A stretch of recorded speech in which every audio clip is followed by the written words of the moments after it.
प्रश्नावली 2.3 का 5वां क्वेश्चन हल करने वाले हैं, ठीक ना। तो मैंने प्रश्न 1 से 4 तक पहले ही हल करा दिया। यदि आप उन सभी वीडियोस को देखना चाहते हैं, इसी वीडियो के लास्ट में एक प्लेलिस्ट आएगी, आप लोग वहां से देख सकते हैं, ठीक ना। तो इस क्वेश्चन में हमसे कहा जा रहा है कि बहुपदों पी एक्स, जी एक्स, क्यू एक्स और आर एक्स के ऐसे उदाहरण दीजिए जो विभाजन एल्गोरिदम को संतुष्ट करते हों तथा घात पी एक्स बराबर घात क्यू एक्स, ये पहला क्वेश्चन है, ठीक ना।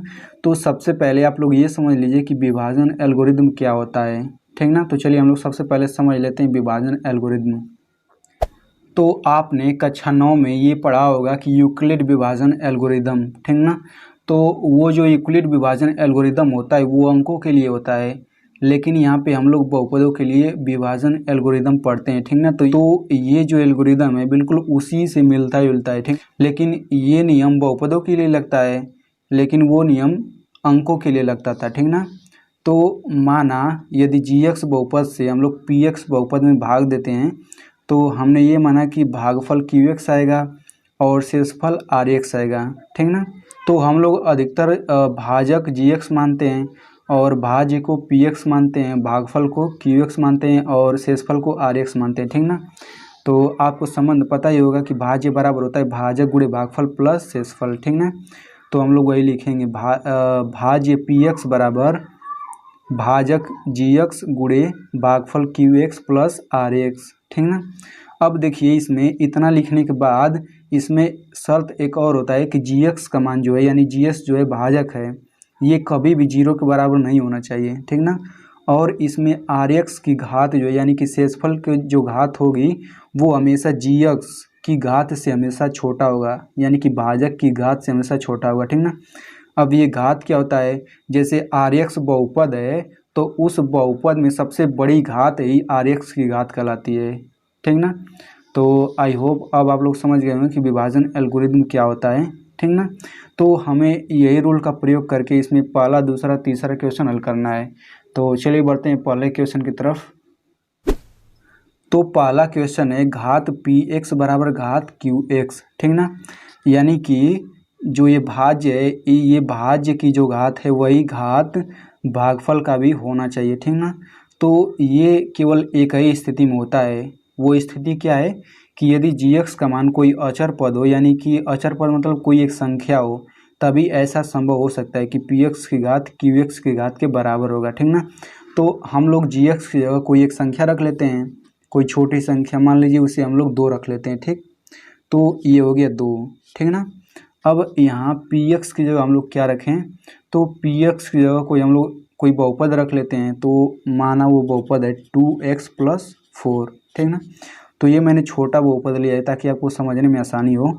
और यहाँ पे कोई हम लोग ऐसा बहुपद चुनेंगे कि जो कट जाए यहाँ से भाजक से। तो देखिए 2x भी 2 से कटेगा, 4 भी 2 से कटेगा, ठीक ना। इस तरीके से समझने में आसानी होगी। तो ये हो गया। अब हम लोग 2 से इसमें भाग देते हैं। तो भाग देने के लिए मैंने क्या बताया था कि भाजक के पहले पद से भाज्य के पहले पद में भाग दिया जाता है। तो हम लोग जब 2 से 2x में भाग देंगे तो कितना आएगा, ये आएगा x, ठीक ना। तो हम लोग यहाँ पे x लिख लेंगे। अब x का गुणा इसमें करेंगे तो कितना आएगा, 2x आएगा। अब ये घटा देंगे तो ये हो जाएगा माइनस, घटाएंगे तो कितना आएगा, ये आ जाएगा 0। फिर ये अगला पद यहाँ से उतार लेंगे +4, ठीक ना। अब 4 में 2 से भाग देंगे, तो जब 4 में 2 से भाग देंगे कितना आएगा, ये आएगा 2। तो हम लोग यहाँ पे 2 लिखेंगे +2। अब 2 का गुणा इसमें 2 में करेंगे कितना आएगा, ये आएगा 4, ठीक ना। ये हो जाएगा माइनस, घटाएंगे तो 0 आ जाएगा। तो भाग देने के बाद आप लोग एक चीज़ यहाँ देखिए, हमें चाहिए था कि घात पी एक्स बराबर घात क्यू एक्स हो, ठीक ना। तो यहाँ पे पी एक्स की घात कितना है, 1 घात है, और क्यू एक्स की घात कितना है, इस पर भी 1 घात है, यानी कि घात दोनों का बराबर है, ठीक ना। तो ये कुछ भी हो, यानी कि भाजक कुछ भी हो, शेषफल कुछ भी हो, लेकिन हमें इन दोनों से मतलब था, ठीक ना। तो अब हम लोग लिखेंगे अतः पी एक्स बराबर क्या हो जाएगा, पी एक्स बराबर हो जाएगा 2x + 4, ठीक ना। और क्यू एक्स बराबर क्या होगा, और ये क्यू एक्स बराबर हो जाएगा, देखिए क्यू एक्स क्या है, भागफल है, तो ये हो जाएगा x + 2, ठीक ना। और यहाँ पे अगर हम लोग जी एक्स की बात करें, जी एक्स क्या है, जी एक्स जो है भाजक है, तो ये हो जाएगा 2, ठीक ना। अब इसके बाद आर एक्स जो है शेषफल है, तो शेषफल आप देख सकते हैं क्या है, 0 है, ठीक ना। तो इसका आंसर ये हो गया, इतना ये पूरा, ठीक ना। तो इस तरीके से हम लोग पी एक्स, क्यू एक्स, जी एक्स और आर एक्स का मान लिख लेंगे, ठीक ना। और यदि हम लोग इस पर विभाजन एल्गोरिदम का प्रयोग करें तो वो बिल्कुल अच्छी तरह से फॉलो करेगा, ठीक ना। और घात पी एक्स बराबर घात क्यू एक्स भी आ गया। तो इस तरह का जो क्वेश्चन होता है इसका केवल एक निश्चित आंसर नहीं होता है, इसके अनंत आंसर होते हैं, ठीक ना। तो कोई ज़रूरी नहीं है कि जो बुक में दिया गया है केवल आप लोग उसी आंसर को लिखें, ठीक ना। तो इसी तरीके से अब हम लोग दूसरा क्वेश्चन भी हल करते हैं।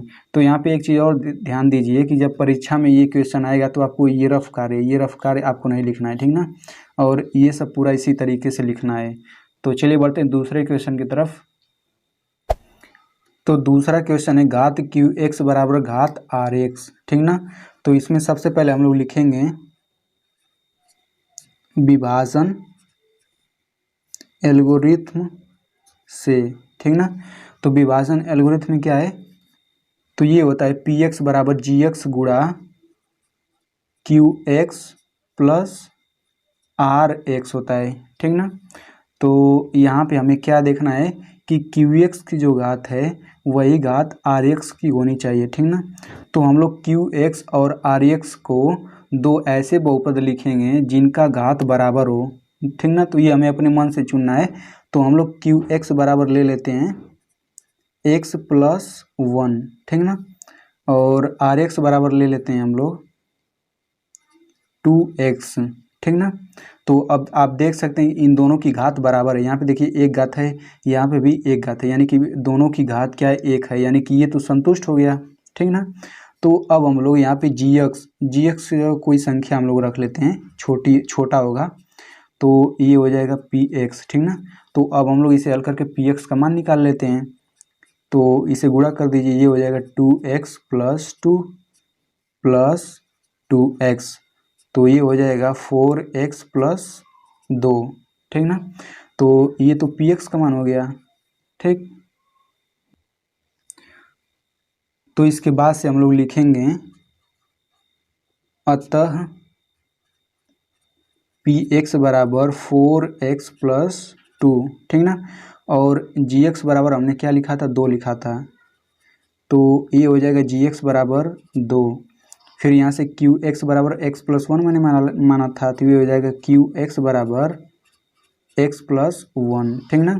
और फिर आर एक्स बराबर कितना हो जाएगा, 2x हो जाएगा, तो आर एक्स बराबर 2x हो गया, ठीक ना। तो यदि हम लोग इन चारों पर यदि हम लोग विभाजन एल्गोरिथम का प्रयोग करें तो ये अच्छी तरह से संतुष्ट करेगा, ठीक ना। तो आई होप आपको समझ में आ रहा होगा। तो चलिए बढ़ते हैं अगले क्वेश्चन की तरफ। तो तीसरा क्वेश्चन है घात आर एक्स बराबर 0, ठीक ना, यानी कि शेषफल जो होगा 0 होगा। तो इसमें सबसे पहले लिखेंगे विभाजन एल्गोरिदम से, ठीक ना। तो विभाजन एल्गोरिदम लिख लेते हैं, पी एक्स बराबर हो जाएगा जी एक्स गुणा q x plus r x, ठीक ना। तो इसमें आर एक्स का मान 0 चाहिए हमें, तो हम लोग इसे पहले 0 रख लेते हैं, ठीक ना। अब इन दोनों बहुपदों को हम लोग कुछ भी रख सकते हैं, क्योंकि हमें बस इसमें क्या बस यही पालन तो करना है कि घात आर एक्स बराबर 0 हो। तो हम लोग इसे पहले ही लिख चुके हैं, इसे हम लोग कोई छोटा बहुपद मान लेते हैं। तो यहाँ पे हम लोग क्यू एक्स बराबर ले लेते हैं एक्स प्लस 1, ठीक ना। और जी एक्स बराबर ले लेते हैं एक्स। तो इस तरीके से हम लोग अब पी एक्स का मान निकाल लेते हैं, ठीक ना। तो पी एक्स बराबर हो जाएगा एक्स का इसमें गुणा करिए तो एक्स स्क्वायर हो जाएगा, एक्स का 1 में गुणा करेंगे तो कितना होगा, एक्स होगा, और यहाँ पे प्लस 0। तो इस तरीके से पी एक्स का मान हो जाएगा एक्स स्क्वायर प्लस एक्स, ठीक ना।